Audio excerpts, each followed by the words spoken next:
Watch Dr. Drew's new show at 9 on HLN. Weeknights on HLN. I gave her methadone and Valium, unquote. In retrospect, even though I understand you were found not guilty of these conspiracy charges, things you might have done differently.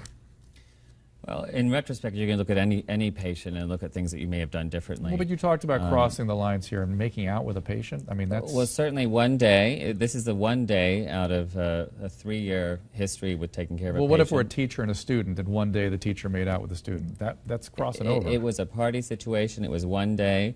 And I admit that there was a judgment issue involved in that. It was the only time it happened. Is going to a party with a patient okay? It was the same day. It was that same afternoon. But I mean, is going to a party with a patient okay? Probably not a celebrity patient. In the case of going to a family doctor or going to dinner at a patient's house or a party, I think is fine. I think is okay. Well, I can tell you as an addictionologist, you never, with an addict, you try not to cross those kinds of boundaries because they have horrible, horrible boundaries. Well, then again, you're gonna assume that she was found to be an addict, and actually that she died of addiction. Yeah. She wasn't found to be an addict via in the court. That was one of the issues that was discussed heavily. Well, let's talk about that. She died of an abscess in her gluteal muscle and became septic from probably MRSA, a staph infection, as I understand. That was a combination of that, plus she had an overdose of chloral hydrate sleeping medication. Okay, and she was on opiates at the time. She was on some opiates, but they were not prescribed by me. She was not under my care for probably about 6 or 7 months prior. So she's on painkillers.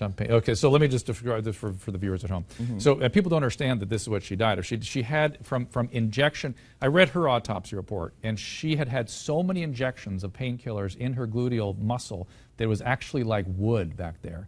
And inside that woody decomposition was an abscess of staph that no one knew about because there was so much scarring from all the injections of pain medicine.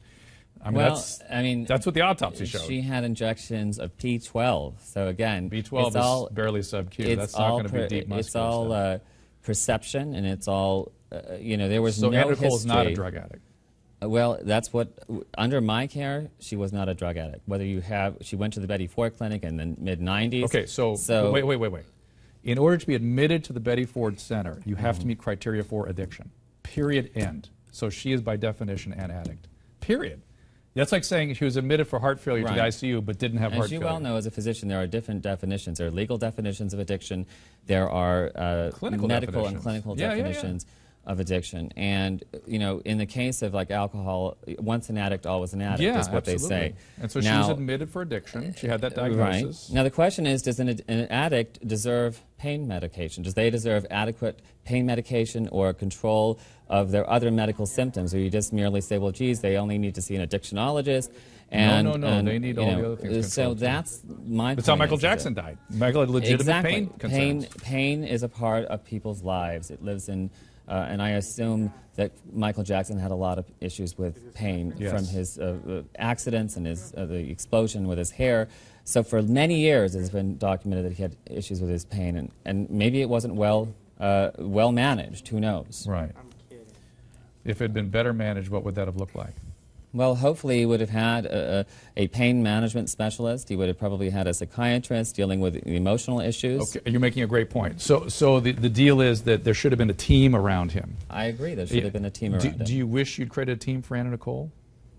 Well, who knows? There wasn't a team. She was seeing a psychiatrist. She was seeing an OB-GYN. I mean, for the time I took care of, remember, 8 months where she was pregnant. So I was working with the OB-GYN team at Cedars-Sinai and her OB-GYNs for perinatal care. So he was the head of the team that you were just the internist for. I was doing the pain. I'm a pain specialist, so I was working with her pain. Okay, I got to interrupt you. Now, we're going to make the point that we're going to keep talking to Dr. Kapoor in a second here. Now, it is legal for a doctor in California to give drugs to a patient who's if they're known to be an addict, it's still okay to give them painkillers, like we're talking about here. Now, the question is, will this be part of Dr. Murray's defense?